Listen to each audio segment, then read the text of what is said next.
Hey, welcome back to Not So Complicated, and it's our third session of gastrointestinal pathology where we are studying line 2, line first aid USMLE Step 1. And if you haven't followed us until now, you can visit our YouTube channel and then visit all the videos there, right? So today's topic is cirrhosis and portal hypertension, and most probably we are finishing gastrointestinal pathology today. So let's begin without further delay. So what is cirrhosis actually? Cirrhosis is diffuse breathing fibrosis by stellate cells and regenerative nodules disrupt normal architecture of the liver. You can see in the figure right here, normal architecture of the liver is disrupted like this, right? So it is due to regenerative nodules. There are two types of nodules that actually happen. These are macronodules and micronodules. So we'll talk about that in our cirrhosis portion right here. And then it is also most probably like it increases the propensity to hepatocellular carcinoma, and it can lead to various systemic changes, and etiologies include alcoholic cirrhosis obviously, and non-alcoholic steatohepatitis, hepatitis, and chronic viral hepatitis. Also autoimmune hepatitis, biliary disease, and genetic or metabolic disorders, right? So another disease here is portal hypertension. Portal hypertension is increase in portal vein system, almost greater than 15 mmHg is that, right? Almost greater than 15 mmHg rise in portal venous pressure is portal hypertension, and that will lead to new collateral circulation and collateral vessels, as in varices. There is esophageal varices, gastric varices, and rectal varices. And in esophageal varices, there is connection between portal vein and left gastric vein, right? And in gastric varices and also rectal varices can occur. And then the causes are cirrhosis, which is most common cause. You have to remember this. Cirrhosis is the most common cause of portal hypertension, and then schistosomiasis, and then also portal vein thrombosis can cause cirrhosis. And there is ascites here, right? Ascites is the pathological fluid accumulation in the peritoneal cavity due to portal hypertension or portal vein thrombosis, and that is due to increase in hepatic sinusoidal pressure, which will lead to ascites. So what is it actually? There is pathological fluid accumulation in the peritoneal cavity that will lead to distension of abdomen in general findings in physical examination, right? So serum to ascites albumin gradient, that is SAG analysis.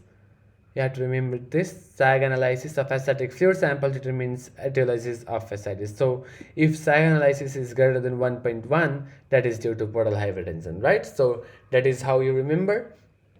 And then so cirrhosis is actually, there is a triad of cirrhosis, or we can say there is a triad of portal hypertension actually. So portal hypertension triad is that it has esophageal varices or anywhere varices, and then ascites. It also have ascites, and another part is splenomegaly. So this is the triad of portal hypertension, and portal hypertension is due to direct cause of cirrhosis, you can remember that. And the manifestations, like clinical manifestations of cirrhosis and portal hypertension, is depicted in the figure here. So it is actually integumentary, that is the skin system. There is jaundice, alveolus discoloration of mucosa membrane, also spider angiomas are there, like spider neva, we can also say that. And palmar erythema is that these palms feel reddish due to increase in vasculature, right? So, and also purpura and pedicea, that is hemorrhage in skin or subcutaneous regions. And also effects on portal hypertension is esophageal and gastric varices, as we have talked earlier, and that will lead to hematemesis or melena. Hematemesis is vomiting out of blood, right? Vomiting out of blood is hematemesis, and coughing out of blood is hemoptysis. There is difference between hematemesis and hemoptysis. We have discussed it in respiratory portion also. So also in melena, there is melena, right? So melena is passage of stool, which is bloody red passage of stool, right? So in the vascular conditions, there is caput medusa. If the varices of periumbilical region is caput medusa, and anorectal varices. Ascites is, as we have talked earlier, this is pathological fluid accumulation in the peritoneal cavity, and then spontaneous bacterial peritonitis is there. Reproductive there are testicular atrophy, gynecomastia, amenorrhea, right? So testicular atrophy is usually due to these all are usually due to increase in estrogen, right? So in neurological symptoms, there is hepatic encephalopathy, because there is like there is problem in liver, and the most common function is of liver is deaminification, right? It is detoxification. So ammonia cannot be metabolized, and then that not metabolized ammonia diffuses in the neurological system, causing hepatic encephalopathy. And also there is asterixis. Asterixis is flapping tumor, right? And in gastrointestinal region, there is anorexia, there is nausea, vomiting, dull abdominal pain, fetor hepaticus, and in hematological, there is thrombocytopenia, there is decrease in platelet count because the synthesis decreases due to liver dysfunction, and anemia, same reason coagulation disorder, the same reason splenomegaly is due to portal hypertension, and then renal, there is hepatorenal syndrome due to same reason of hepatic encephalopathy, and then there is metabolic, which is hyperbilirubinemia, because the liver cannot usually the liver doesn't work in a normal bilirubin metabolism, so there is hyperbilirubinemia, which is manifested as jaundice, right? So there is hyponatremia, cardiovascular is cardiomyopathy, and peripheral edema. So these are the manifestations we have to remember, right? So also there is another disease called Buerger syndrome. So Buerger syndrome, what is Buerger syndrome actually? This is very high yield for USMLE. This is most commonly asked, right? So Buerger, we have to differentially diagnose this case. So hepatic venous outflow tract obstruction is Buerger syndrome, but it does not act alone. So there is associated feature like centrilobular congestion and necrosis. So hepatic venous outflow tract obstruction is there with centrilobular congestion and necrosis, right? So it is due to thrombosis and compression, and also that centrilobular congestion and necrosis will lead to congestive liver disease, as in hepatomegaly, ascites, varices, abdominal pain, and liver failure. And there is absence of jugular venous distension. We have to remember this clinical finding right here, right? So there is absence of jugular venous distension, and it is associated with hypercoagulable states, polycythemia vera, postpartum state, hepatocellular carcinoma. It may cause nutmeg liver, which is mottled appearance. You have to remember this one particular feature of Buerger syndrome. That is, it may cause nutmeg liver, or a mottled appearance can be there.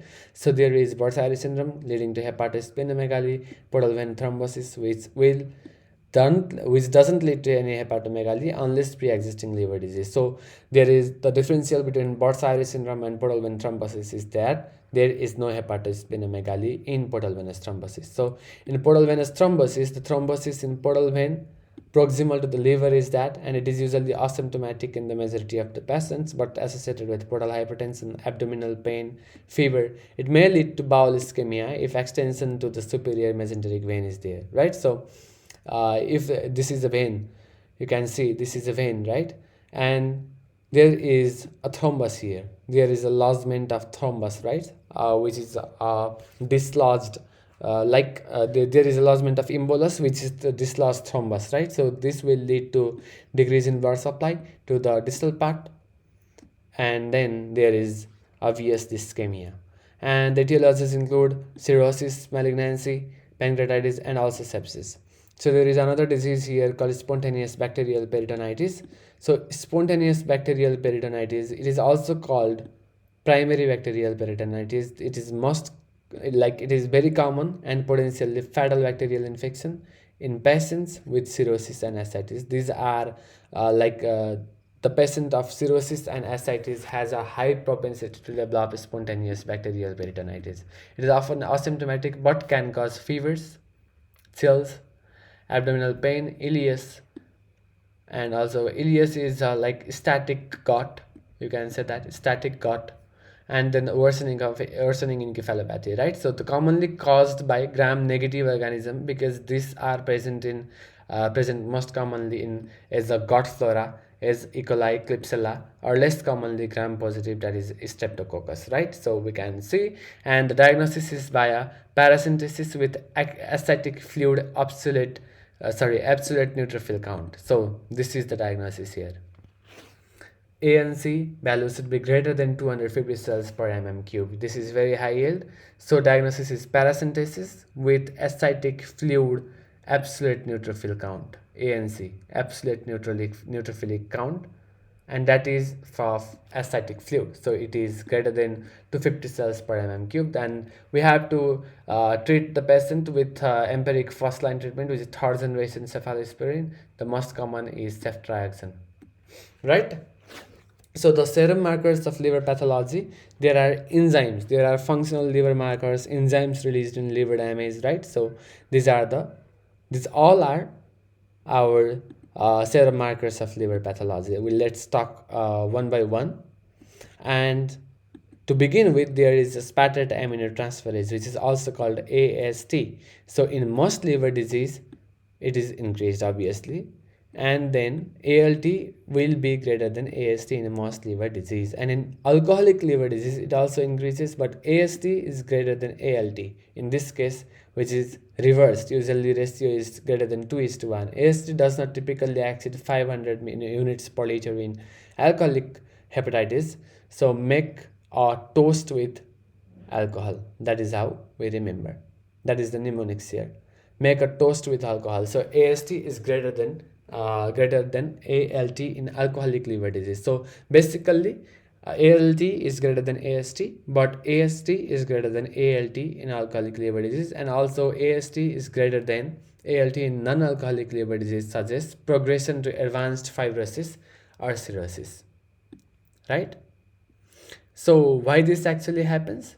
The biochemistry, we will talk about this in detail in biochemistry actually. So why this happens is that both ALT and AST are released by the rupture of hepatocytes actually, right? So there is two types of AST, that is mitochondrial AST and then cytoplasmic AST, right? So if the lesion is superficial, like if the lesion is less intense, then only there is rupture of cell and only cytoplasmic AST is released. Thus, in normal, normal or most liver disease, ALT is greater than AST because there is no rupture of mitochondria and no release of mitochondrial AST. But in alcoholic liver disease and also in the cases like advanced fibrosis and cirrhosis, the mitochondria also ruptures and the mitochondrial AST gets released, and that is why AST is greater than ALT. That is the pathophysiology behind this. Now you can remember why this happens, right? So there is increase in aminotransferases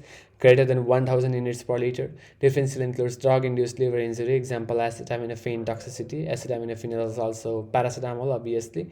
And paracetamol toxicity occurs only if there is the consumption of greater than 10 gram of paracetamol within 3 hours. So we will talk about that in pharmacology first year. And acute viral hepatitis, autoimmune hepatitis is there. And in alkaline phosphatase, there is like increases in alkaline phosphatase, that is ALP. It will increase in like cholestasis cases. And then there is for example biliary obstruction, infiltrative disorders, or bone disease, because this is very non-specific finding because there are types of ALP. There are beta ALP, gamma ALP, delta ALP. So these are also released in bone diseases, infiltrative disorders. So this is very non-specific finding actually. And ALP actually releases when biliary obstruction is there. So there is obstruction to the bile flow, and that will lead to the regurgitation of bile, right? So the regurgitation of bile will irritate the gallbladder wall, and the irritation of gallbladder wall, there will be increased synthesis of gene, right? Increased synthesis of gene for ALP, and then that will lead to increase in ALP. That is the pathophysiology behind this. And gamma glutamyl transpeptidase, it will increase in various liver and biliary diseases just as ALP can, but not in bone disease. Because they are located in canalicular membrane of hepatocytes like ALP associated with alcohol use. That is the reason, right? So let's talk about our let's talk about bilirubin.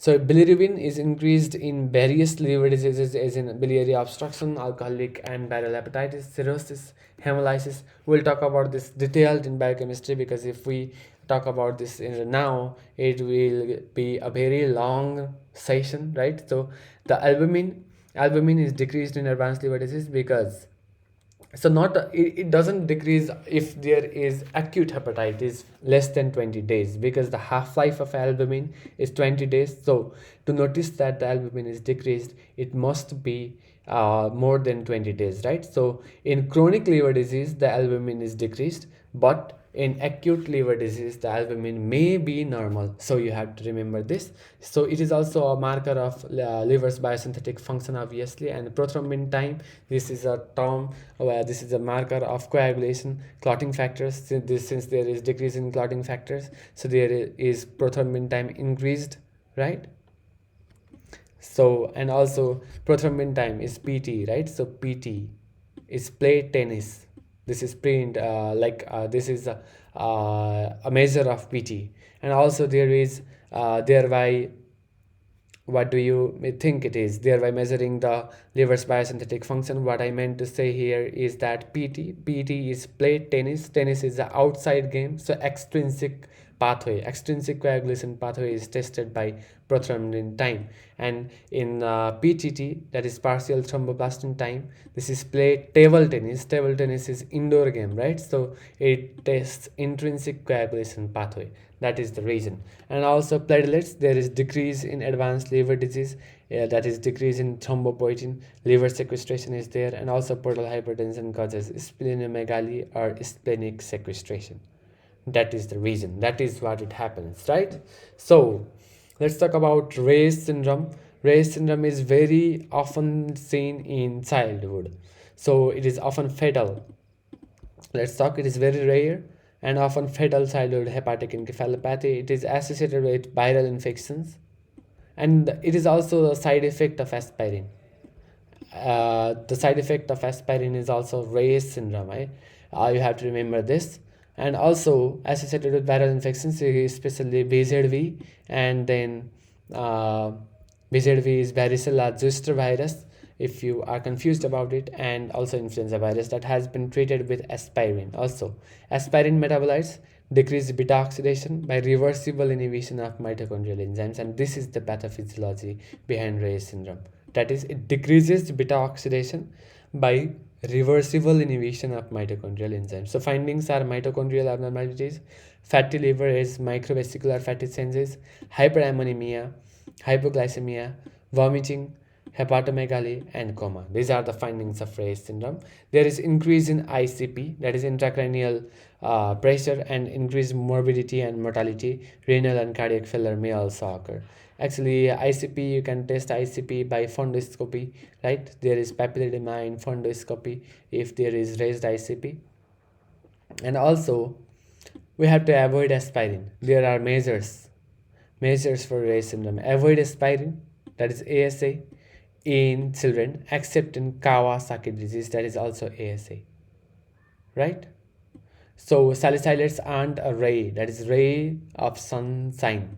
Salicylates are not a ray of sunshine, that is for kids. So as is statuses of hepatocytes or liver, as is hypoglycemia, hepatomegaly, I is infection, BZV, influenza, N is not awake, coma, which is manifestation, and E is encephalopathy, and another is cerebral edema. So salicylates are not a ray of sunshine for kids. So it is not so good for kids. That is what it means to say. And this is also a mnemonics here, right? So ray of sunshine, sign. As for statuses of hepatocytes, and hypoglycemia and hepatomegaly, I is infection, is in BZV or influenza, and N is not awake, that is coma, E is encephalopathy, and another E is cerebral edema. And also we have to avoid aspirin, that is ASA, avoid aspirin in children except in ASA, that is Kawasaki disease. So that is what it is. So Ray's syndrome is also very high yield for USMLE Step 1, you have to remember that. Let's talk about alcoholic liver disease. Alcoholic liver disease includes a lot of spectrum of diseases, like alcoholic liver disease, hepatic steatosis, alcoholic hepatitis, and alcoholic cirrhosis, right? So there is also steatotic liver disease. We'll talk about that later. First, let's finish our alcoholic liver disease. So there is excess NADH production, which will lead to decrease in fatty acid oxidation and increase in lipogenesis. That is what it occurs actually. There is excess NADS production, right? It is also in biochemistry. NADS production is excess, very excess in alcoholic liver disease, because like ethanol should be converted into acetaldehyde, right? So in that case, NADS is formed, and that increase in NADS will decrease the fatty acid oxidation and also increase in lipogenesis, right? So if this progresses, what happens? Hepatic steatosis happens. There is microvesicular fatty changes, as here you can see the fat lobules, right? These all are fat lobules here, and that is maybe reversible with alcoholic cessation. But if the patient does not cessate the alcohol consumption, then that will lead to alcoholic hepatitis. So it requires sustained long-term consumption, and swollen and necrotic hepatocytes with neutrophilic infiltration are seen. That is Mallory bodies. These are very important, and these are intracytoplasmic eosinophilic inclusions of damaged keratin filaments. You can see right here. This is intracytoplasmic, very intracytoplasmic eosinophilic inclusions of damaged keratin filaments. And still, if the patient consumes, that will lead to alcoholic cirrhosis, and this is final and usually irreversible form. So sclerosis around central vein is seen. You can see here. These all are sclerotic findings, and may be seen in early disease. Regenerative nodules surrounded by fibrous bands are seen in response to chronic liver injury leading to portal hypertension and end-stage liver disease. So there are micronodules and macronodules. Greater than 3 mm is called macronodule, and it is also measured by vernier caliper, and less than 3 mm is our micronodules. We can remember like that. And in steatotic liver disease, let's talk about steatotic liver disease. It is actually SLD, right? So it encompasses metabolic dysfunction. This is where it happens. There is metabolic dysfunction in steatotic liver disease associated SLD, formerly known as non-alcoholic fatty liver disease. So non-alcoholic fatty liver disease is actually steatotic liver disease, right? So there are alcoholic fatty liver disease and non-alcoholic fatty liver disease, right? So MASLD, that is metabolic dysfunction associated SLD, that is steatotic liver disease. That is what it is. And it is also in increased alcoholic uptake.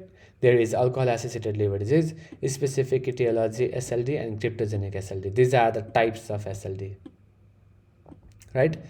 MASLD, and also increased alcohol intake, alcohol associated liver disease, specific etiology SLD, and cryptogenic SLD. So MASLD is associated with metabolic syndrome, that is obesity, insulin resistance, hypertension, hypertriglyceridemia, decreased HDL, and obesity will lead to fatty infiltration of hepatocytes. This is very obvious, right?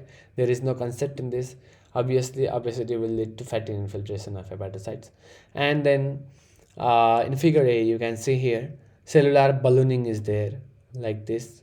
There is cellular ballooning and eventual necrosis. This ballooning, you have to remember this. Cellular ballooning is there, and steatosis represent without evidence of significant inflammation or fibrosis. It may persist or even regress over time, usually asymptomatic. Metabolic dysfunction associated with steatohepatitis. It is associated with lobular inflammation and hepatocyte ballooning, leading to fibrosis, and it may progress to cirrhosis and hepatocellular carcinoma. So if the patient still does not stop consuming alcohol after alcoholic cirrhosis, that will lead to hepatocellular carcinoma. You have to remember this.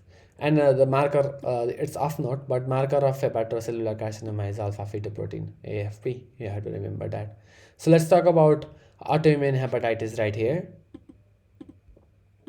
So autoimmune hepatitis is actually the chronic inflammatory liver disease. It is more common in female, and it may be asymptomatic or present with fatigue, nausea, and pruritus. Pruritus is itching due to accumulation of bilirubin in subcutaneous region, right? So it is often positive for anti-smooth muscle or anti-liver or kidney microsomal 1 antibodies. So there are autoantibodies formed against the antigens of our one body, that is leading to autoimmune hepatitis. The autoantibodies are most commonly against smooth muscle or liver or kidney microsomal 1, right? So lab finding is increased ALT and AST because there is rupture of hepatocytes.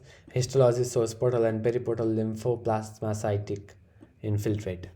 So let's talk about hepatic encephalopathy. Hepatic encephalopathy, there is cirrhosis. So cirrhosis will lead to portosystemic sounds, right? Portosystemic sounds. Obviously, we talked about that earlier in our like esophageal varices portion, and that will lead to decrease in NS3 metabolism. Ammonia metabolism is decreased, and there is neuropsychiatric dysfunction, which is reversible, ranging from disorientation, asterexis. Asterexis, we talked about it. This is flapping tremor, to difficult in arousal or coma. These are the hepatic encephalopathy manifestations. The triggers are increased NS3 production and absorption, as in GI bleeding, constipation, or infection. In infection cases, there is very much increase in NS3 actually, right? So if there is ammonia producing bacteria, so they will lead to that in most common cases. And also in decrease in NS3 removal. These are the two reasons, obviously. If there is production increase or removal decrease, right? So removal decrease, there should be renal failure or diuretics, let's say, and bypassed hepatic blood flow post TIPS. TIPS is actually transjugular intrahepatic portosystemic shunt. This is usually done for esophageal varices, right? So you don't have to study for step 1. It is usually for step 2 in our clinical surgery. That is when we will talk about it. And also treatment is lactulose. Lactulose will increase NS4 plus generation, and rifaximin, that is decrease in NS3 producing gut bacteria, right? Okay, and let's talk about liver tumors. Liver tumors, we'll talk about hepatic hemangioma, focal nodular hyperplasia, hepatic adenoma, hepatocellular carcinoma, and then hepatic angiosarcoma, and also metastasis. These are the reasons where we talk. Okay, let's begin one by one. So liver tumor, hepatic hemangioma is actually also called cavernous hemangioma. It is most common benign liver tumor, which is venous malformation. Most common benign liver tumor. Note it down right here. Not right. Okay, venous malformation, and you can see in figure that it typically you can see these figures here. There are venous malformations, right? You can see. And then it typically occurs at the age of 30 to 50 years. Biopsy contraindicated because of risk of hemorrhage. Okay, that is why biopsy is contraindicated. There is focal nodular hyperplasia. It is second most common benign liver tumor. Occurs predominantly in females aged 35 to 50. The age distribution is almost similar here. And hyperplastic reaction of hepatocytes to an aberrant dystrophic artery is the reason, is the pathophysiology. It is marked by central stellate scar and usually asymptomatic and detected incidentally. Hepatic adenoma is rare benign tumor, often related to oral contraceptive, OCP, and also anabolic steroid use. It may regress spontaneously or rupture, causing abdominal pain and shock. So this is where it is important. Hepatocellular carcinoma, it is also called hepatoma. It is most common primary malignant liver tumor in adults. You can see the figures here. This one right here is hepatocellular carcinoma, and then it is associated with hepatitis B virus with or without cirrhosis and all other causes of cirrhosis, including hepatitis C virus, alcoholic, non-alcoholic fatty liver disease, autoimmune disease, hemochromatosis, Wilson disease, alpha-1 antitrypsin deficiency, and also specific carcinogens like aflatoxin from Aspergillus. So these all should be noted. You cannot miss a single etiology in here. It is associated with hepatitis B virus with or without cirrhosis, all other types of causes of cirrhosis. So cirrhosis is the most common predisposing factor, most important predisposing factor for hepatocellular carcinoma. So this aflatoxin from Aspergillus, you cannot forget that at any cost. It will be asked as occupational hazard, right? And also it will be not only occupational, it will be act as nutritional hazard. And the findings and anorexia, obviously jaundice, tender hepatomegaly, and it may lead to decompensation of previously stable cirrhosis. Example, ascites and portal vein thrombosis can occur. It spreads hematogenously. Hepatocellular carcinoma spreads hematogenously, and diagnosis is by ultrasound screening or contrast CT MRI.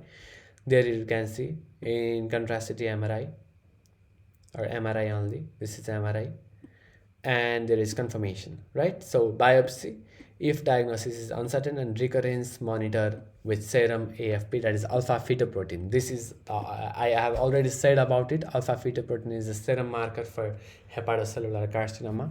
So this is about hepatocellular carcinoma. Let's talk about hepatic angiosarcoma, which is rare malignant tumor of endothelial origin associated with exposure to arsenic and vinyl chloride. This is occupational hazard actually. And metastasis, the most common malignant liver tumors overall. The primary sources include GI, breast, lung cancers. Metastases are rarely solitary. Okay. So the metastases are those tumors, like some tumor out of liver has spread to the liver. That is what it is. So metastasis, the most common source of secondary tumor is GI tumors, right? So because there is direct connection of ducts in between GI and liver, obviously. That is the reason. So that is how we complete our liver tumors. Let's talk about alpha-1 antitrypsin deficiency, which is autoimmune disease actually.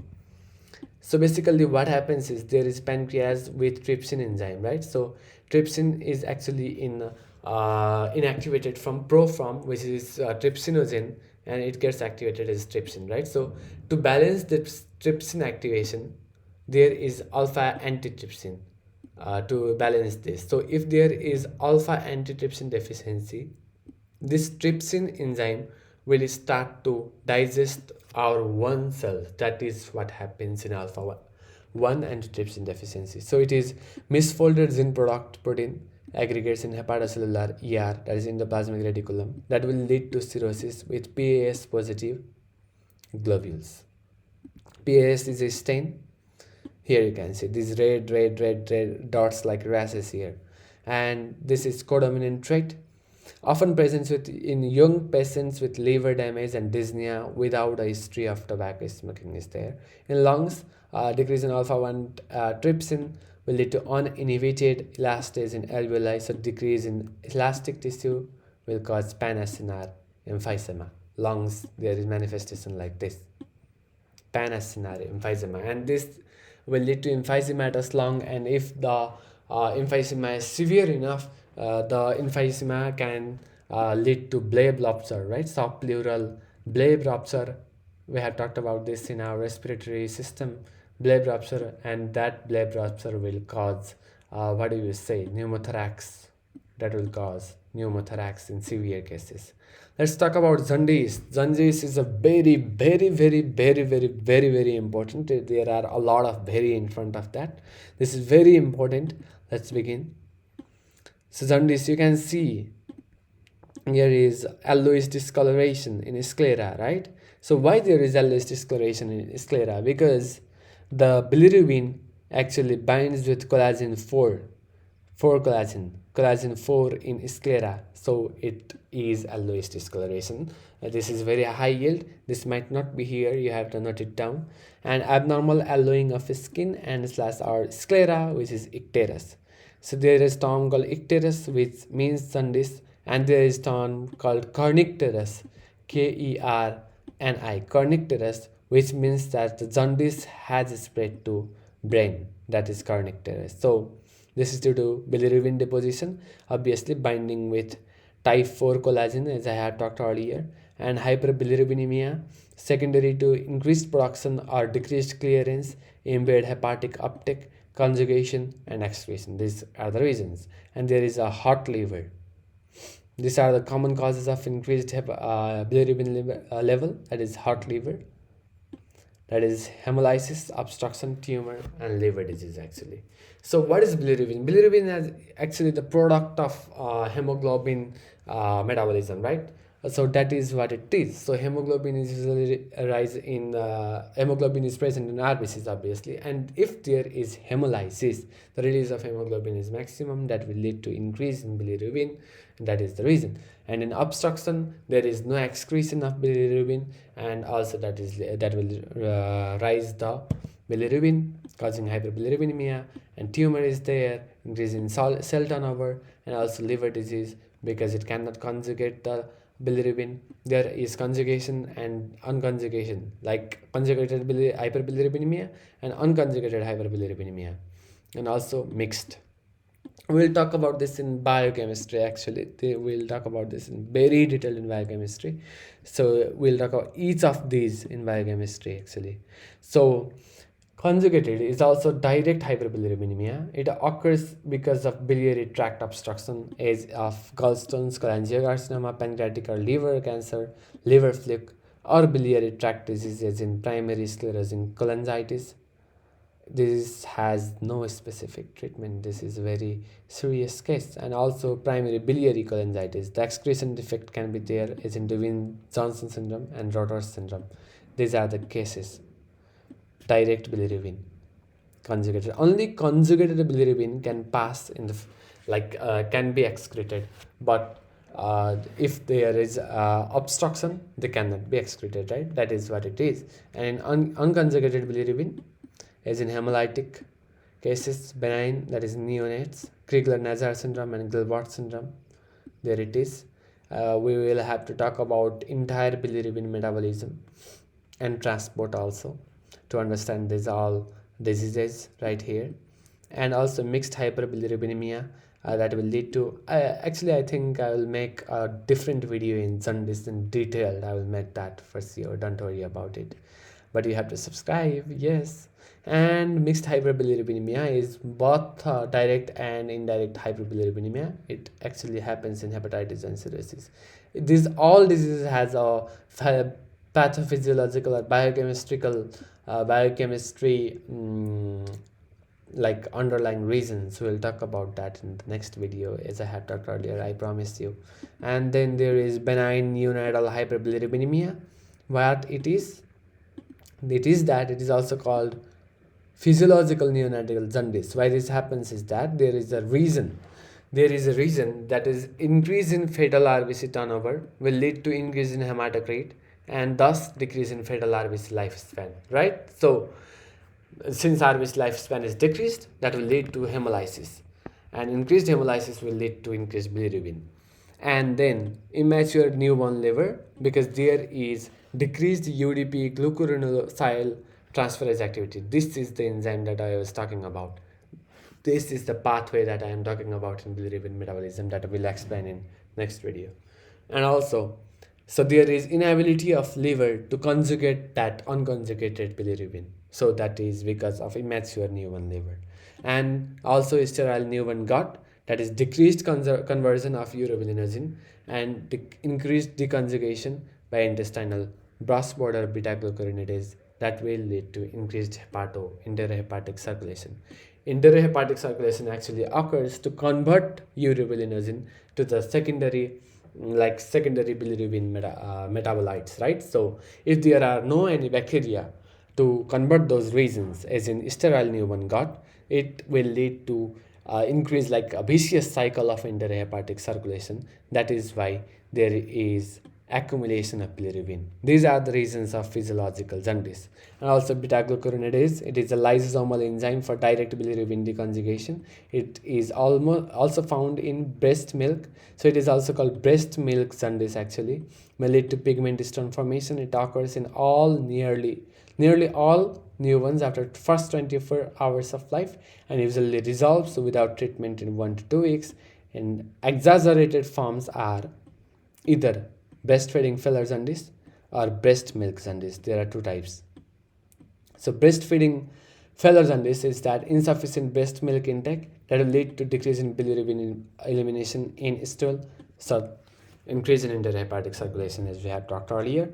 And then breast milk jaundice, that is increase in beta-glucuronidase enzyme in breast milk, that will lead to increase in deconjugation, thus increased enterohepatic circulation. So two bilirubin to excrete, right? So for bilirubin to excrete, we have to do the conjugation, but here it is doing deconjugation. That is why there is increase in enterohepatic circulation. The severe cases may lead to kernicterus, as I have talked earlier, that is deposition of unconjugated lipid-soluble bilirubin in brain, particularly basal ganglia, that is kernicterus. This is very fatal condition. The treatment is phototherapy. In this case, phototherapy, that is non-UV. We use actually blue light, right? We use blue light, and the reason behind this is that actually the bilirubin, there is a configuration ZZ, configuration. So that configuration gets changed due to phototherapy, and thus there is isomerization and unconjugated bilirubin to water soluble form that can be excreted in the bile. That is how it occurs, the phototherapy mechanism. We'll talk about that in our jaundice portion, right? So let's talk about biliary atresia. Biliary atresia is actually most common reason for pediatric liver transplantation. Remember this. What is the most common reason for pediatric liver transplantation? Pediatric liver transplantation. This is biliary atresia. So fibroobliterative destruction of bile ducts is there, that will lead to cholestasis. So if there is like this is bile duct, for example, and there is atresia, this is almost closed, there is fibroobliterative, this is obliterated, fibroobliterated destruction is there, that will lead to cholestasis obviously, and it is associated with absent or abnormal gallbladder on ultrasonogram, often presents as a newborn with persistent jaundice after 2 weeks of life. That is pathological jaundice. So we have to differentiate between this physiological jaundice or pathological jaundice in the newborn. This is very critical. And also darkening urine and acholic stools are there. There are no like there are elements, right? A urobilinogen kind of element. So these are not present in stool. And hepatomegaly, the labs, so increased direct bilirubin, and also CCT is increased. That is what it is. Okay, let's talk about hereditary hyperbilirubinemia. Okay, I have promised you to explain this all in our next video, but here they are. So maybe I don't have to work that hard, right? So let's talk about that right here. Hereditary hyperbilirubinemia. We'll talk about each of these. So in Gilbert syndrome, what actually happens is mildly decreased UDP glucuronosyl transferase conjugation is there. Mildly decreased, and that will lead to asymptomatic or mild jaundice, usually with stress, illness, or fasting, and that will lead to increased unconjugated bilirubin without overt hemolysis. This is relatively common and benign condition. There is no need to explain anything here. This is very common, right? So if there was a chart of how bilirubin metabolism occurs, it would have been easier, but okay, I will explain it later too. Don't worry about it. So mildly decreased UDP glucuronosyl transferase conjugation is there, and that will lead to asymptomatic or mild jaundice. Okay, and in Crigler-Najjar syndrome, there is type 1 and type 2. There is absent UDP glucuronosyl transferase in type 1, and in type 2 there is decreased, that is partial absence only. There is complete absence in type 1 and partial absence in type 2. It presents early in life, but some patients may not have neurological signs until later in life.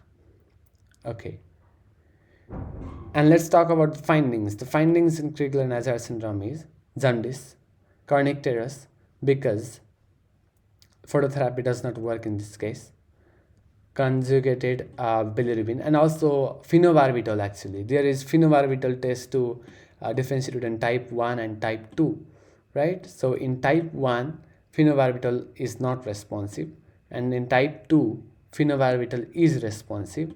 So thus there is decreased risk of kernicterus in type 2 because there is partial absence, but there is complete absence in type 1.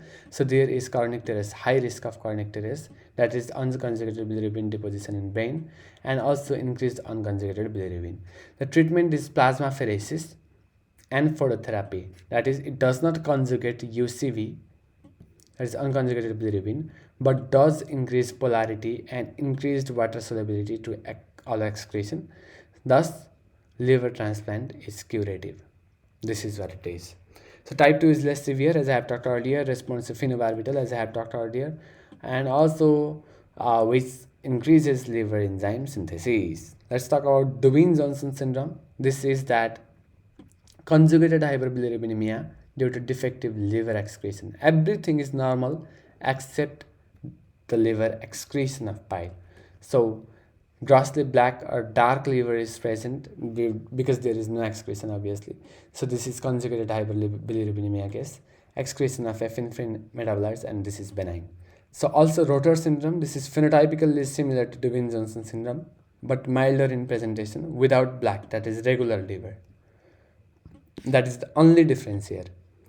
Dubin-Johnson and Rotor syndrome both are presented as conjugated hyperbilirubinemia, but there is dark liver in Dubin-Johnson syndrome and regular liver in Rotor syndrome.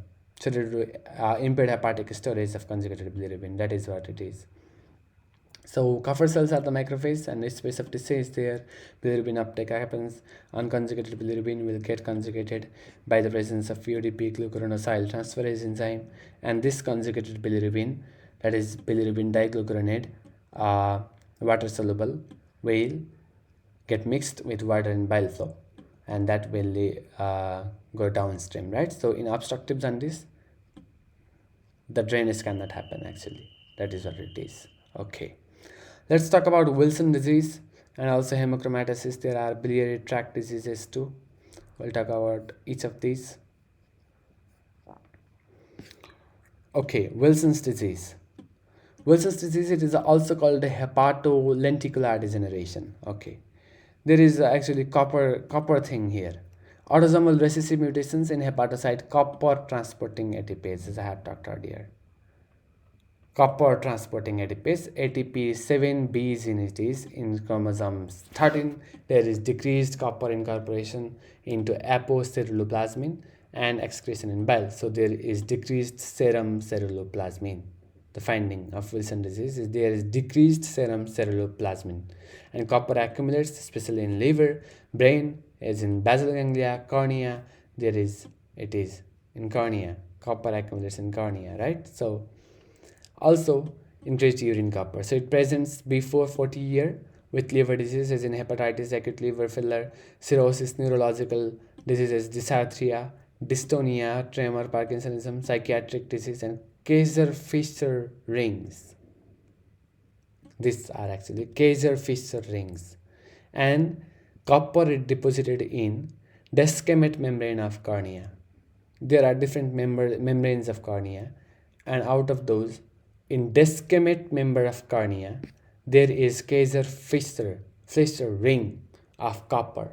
So you have to remember this is very high yield. This USMLE Step 1, they ask you with a figure-based question, picture-based question. Remember this, right? So there is hemolytic anemia, renal diseases in Fanconi syndrome also. The treatment is chelation with penicillamine or trientine and also oral zinc. Chelation, okay. Liver transplant in acute liver failure related to Wilson disease. So hemochromatosis is autosomal recessive. It is also autosomal recessive. Wilson disease was also autosomal recessive.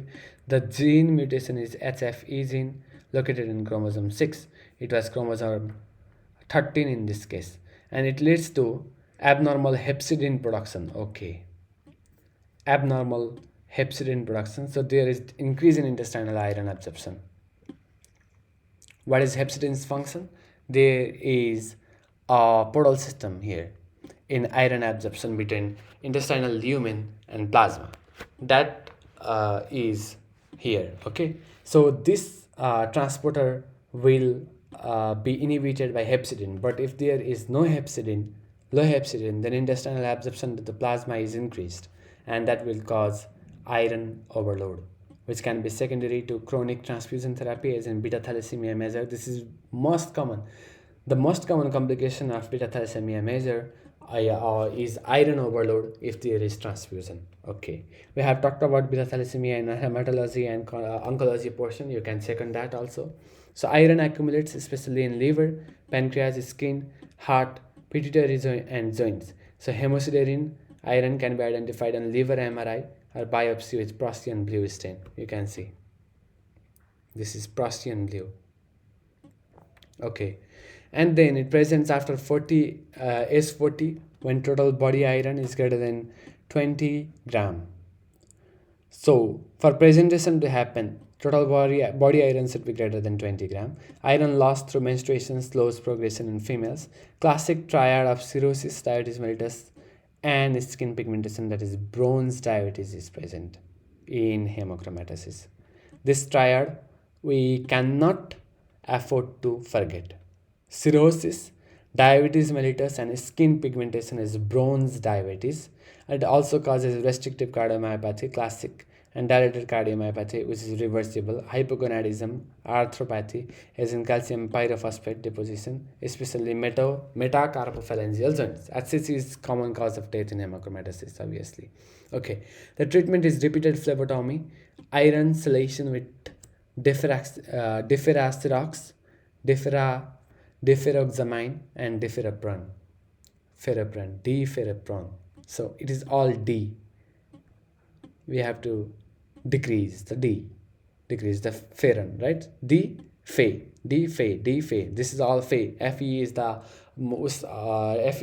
symbol of iron, right? And also the mutation is in Fe gene, that is HFE gene. So deferasirix, deferoxamine, and deferipron, these are the treatment, that is iron chelation is occurring in this. So let's talk about biliary tract disease. There are different types of biliary tract diseases in primary sclerosing cholangitis, primary biliary cholangitis, and then secondary biliary cirrhosis, and also cholelithiasis. We'll talk about that later. Okay. So biliary tract disease, it may present with pruritus, which is itching due to accumulation of bilirubin in skin, as I have talked earlier. Jaundice, dark urine, light colored stool, clay colored stool you can say, hepatosplenomegaly, and typically with cholestatic pattern of LFTs, that is liver function test, that is increased conjugated bilirubin, increased cholesterol, increased ALP, and increased gamma glutamyl transferase enzyme. So let's talk about each of them. So in primary sclerosing cholangitis, the pathophysiology is unknown. Unknown cause of concentric onion skin bile duct fibrosis is there.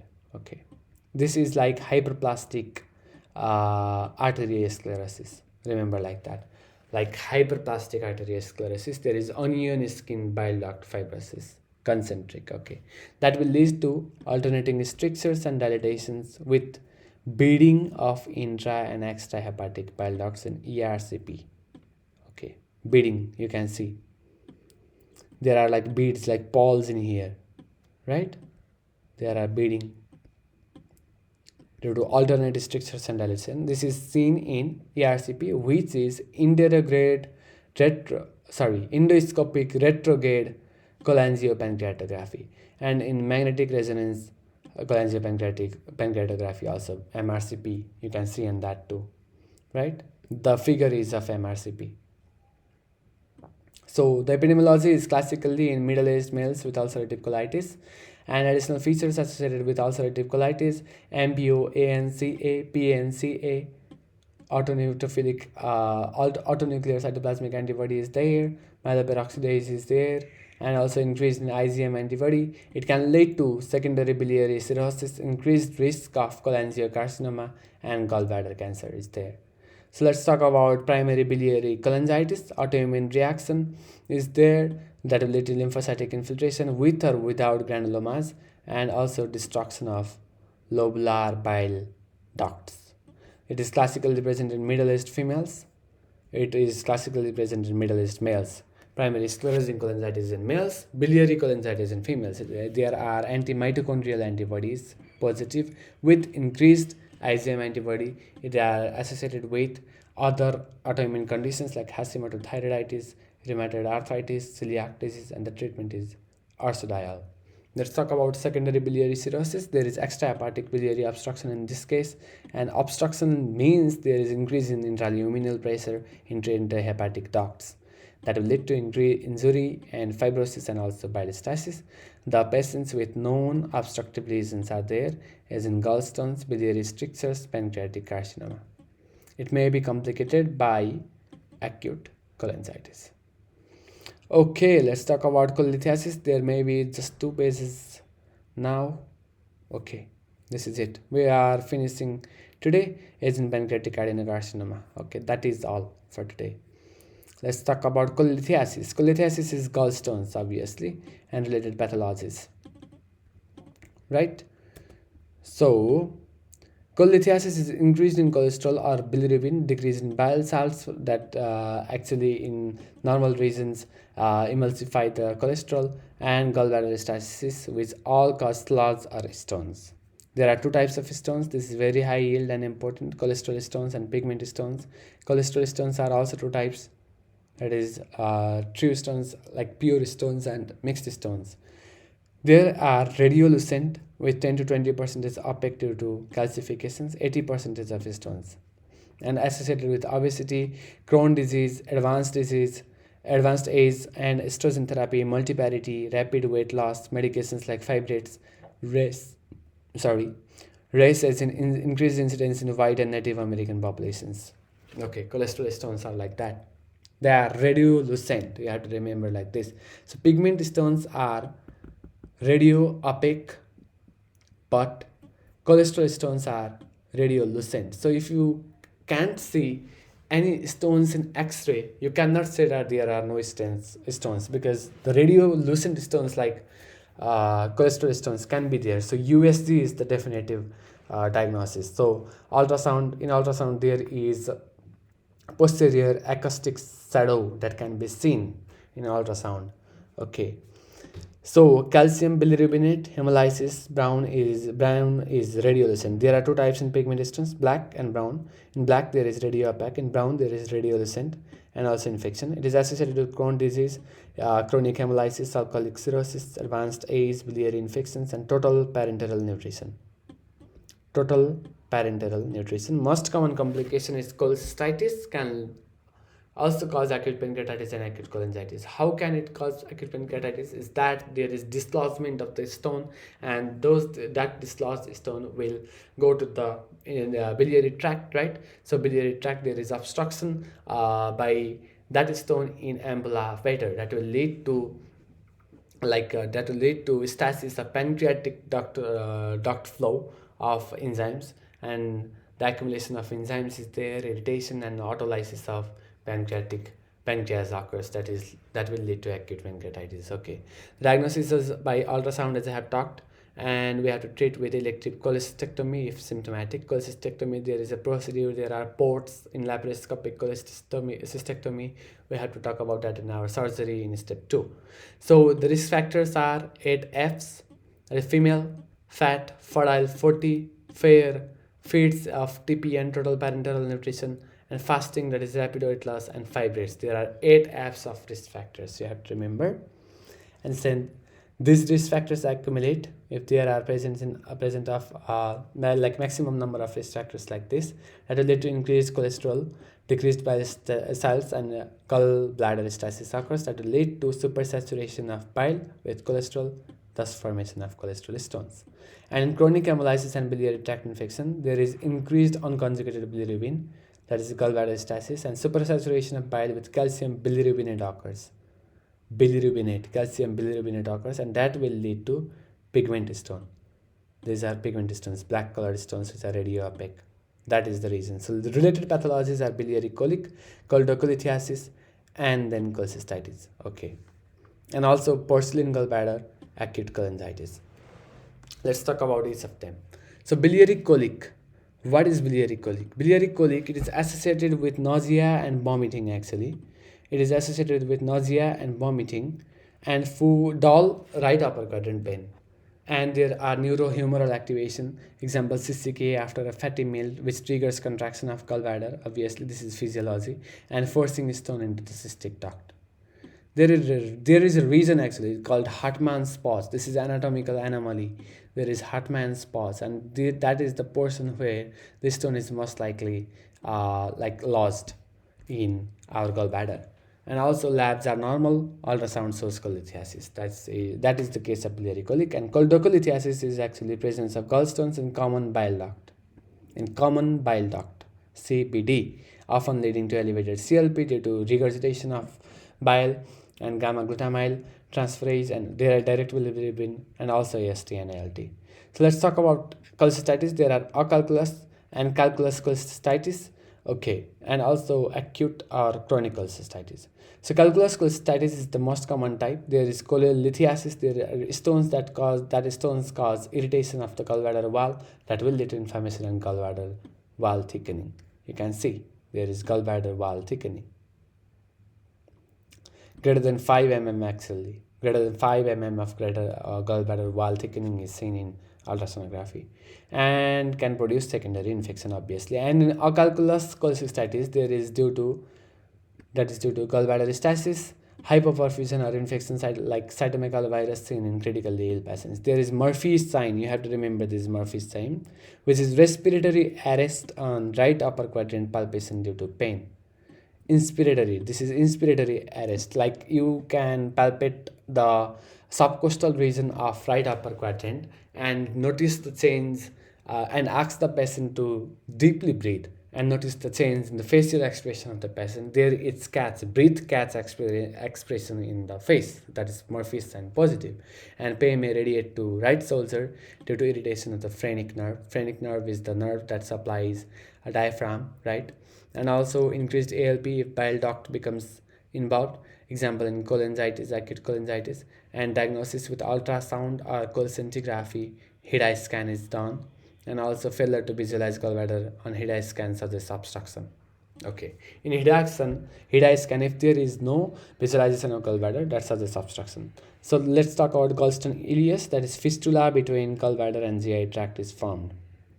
So stone enters GI lumen that obstructs at ileocecal valve, which is narrowest point, and can see air in biliary tree, that is pneumobilia occurs in gallstone ileus.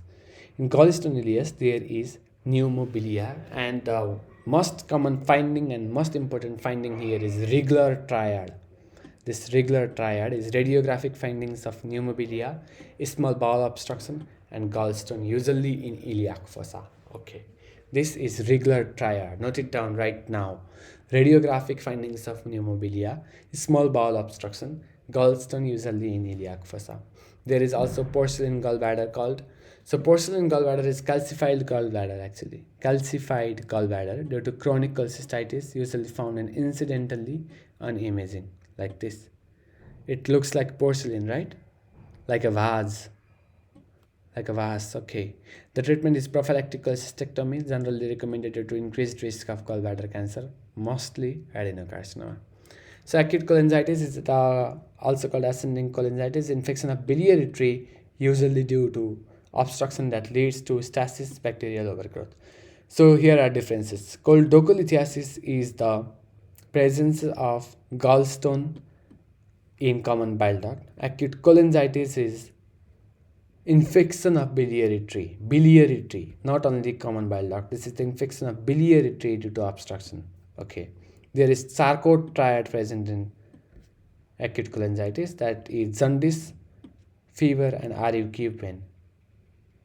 Fever, we can say rigors or chills also. RUQ is right upper quadrant pain, and Reynolds pentad is Charcot triad plus altered mental status and shock due to hypertension. Okay, Reynolds pentad can also be seen in acute cholangitis. That is Charcot triad plus mental status, altered mental status, and shock, that is hypertension.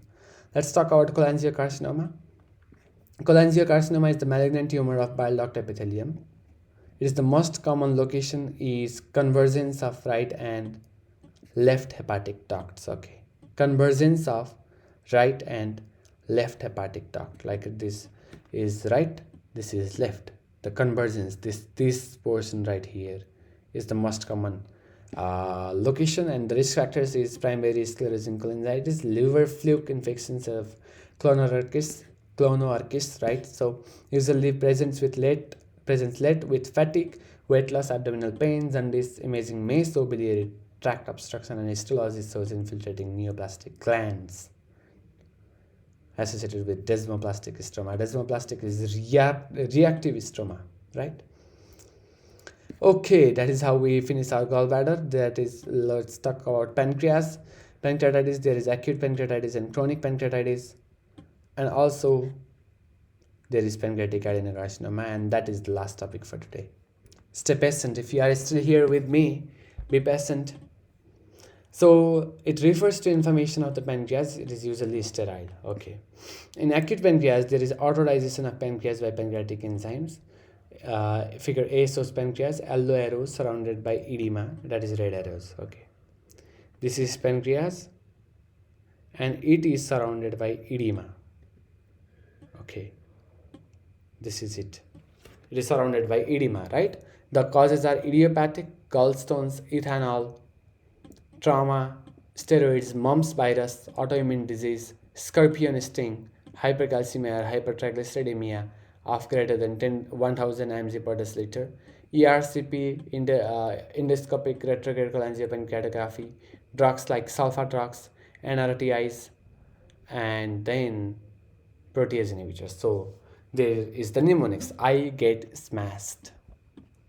I get smashed is the mnemonics for acute pancreatitis. So I is idiopathic, Z is gallstones, E is ethanol, and then T is trauma, S is steroids, M is mumps virus, A is autoimmune disease, again S is scorpion sting, S is hypercalcemia or hypertriglyceridemia of greater than 1000 mg per deciliter, E is ERCP, and D is drugs like sulfa drugs and RTIs, protease inhibitors. So diagnosis is by 2 of 3 criteria of acute epigastric pain, often radiating to the back, which it actually gets relieved on leaning forward and also calling, like a Muslim, like Islamic prayer sign, when a person leans forward and calls himself like Islamic prayer sign, that will lead to relief of pain, because the inflamed pancreas will not get suppressed by the overlying organs, right? So that is why the pain is relieved.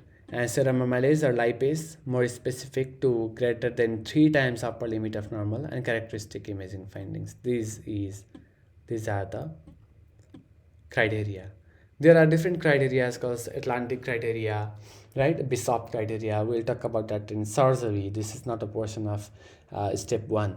And the complications is pancreatic pseudocyst. You can see this pseudocyst, this large pseudocyst. You can see pancreatic pseudocysts. And if these cysts get infected, that will cause pancreatic abscess or peripancreatic fluid, right? So lined by granulation tissue, not epithelium. These are lined by granulation tissue. These are not lined by epithelium. You have to remember this. Not lined by epithelium. And abscess can occur. Necrosis of parenchymal or peripancreatic tissue, hemorrhage, infection, organ failure, acute liver injury, and ARDS, and also acute respiratory distress syndrome, shock, renal failure, hypocalcemia, precipitation of calcium soap occurs. There is an increase in fat. That fat gets bind to calcium, and thus there is hypocalcemia. So this is the reason. So acute pancreatitis is that. So in chronic pancreatitis, there is chronic inflammation, atrophy, and calcification of the pancreas. There is calcification of pancreas. You can see like calcium stones in here.